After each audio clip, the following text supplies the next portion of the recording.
Companies are hiring a new kind of employee this year. It doesn't sleep, doesn't take PTO, and works for pennies an hour. It's an AI agent. And enterprises aren't hiring one. They're building whole teams of them, slotting them into org charts like digital coworkers. There's just one problem. Most of these projects die. By one widely cited MIT estimate, 95% of corporate AI pilots never make it to production. So this year, the smartest companies changed their approach. They stopped treating agents like magic and started treating them like employees.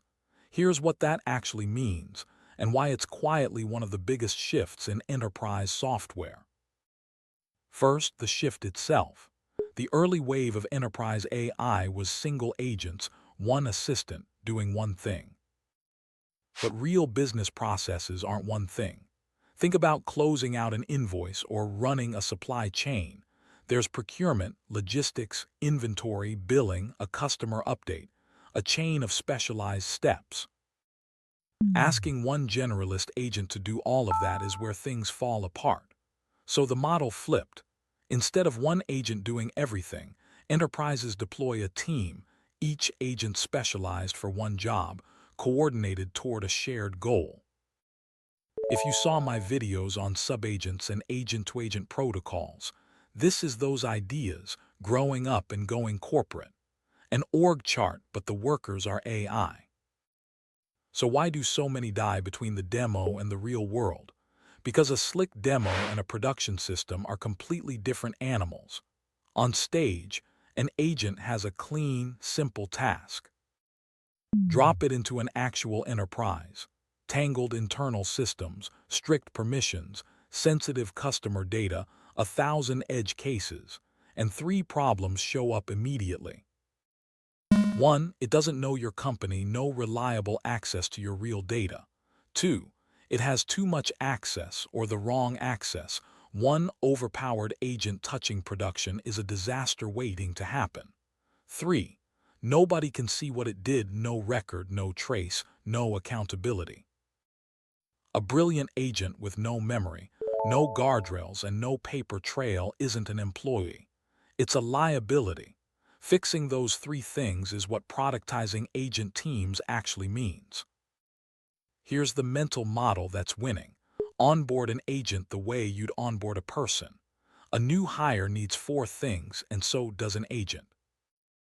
1. Knowledge. A new employee gets the company wiki, the docs, the customer history. An agent gets the same, a context layer but permission-aware.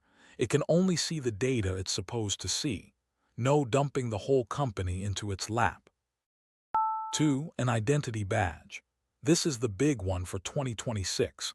Every agent gets its own identity, so it logs in as itself, with least privilege access, only the permissions its job needs. Microsoft's Entra Agent ID does exactly this.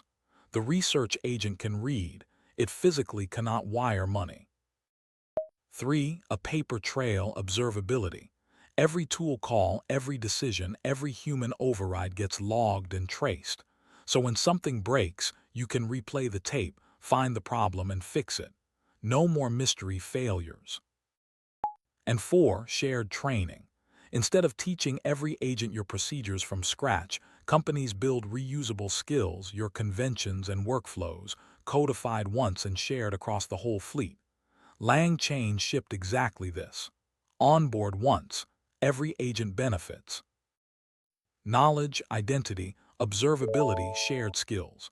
That's the difference between a demo and a workforce. But here's the part the serious platforms insist on, and it is not full autonomy, because agents don't just answer anymore. They act. They call tools, they change real systems. That's a completely different risk profile than a chatbot. A chatbot that's wrong gives you a bad sentence. An agent that's wrong sends the wrong invoice, or emails the wrong client, or edits the wrong record. So the winning setup keeps a human at the controls for the high-stakes moves. The agent team does the work. A person signs off on the decisions that matter, approving the payment, okaying the message before it sends. Less robots take over, and more a manager overseeing a very fast, very literal team. So why does this matter, even if you don't work at a giant corporation? Because the scale is staggering.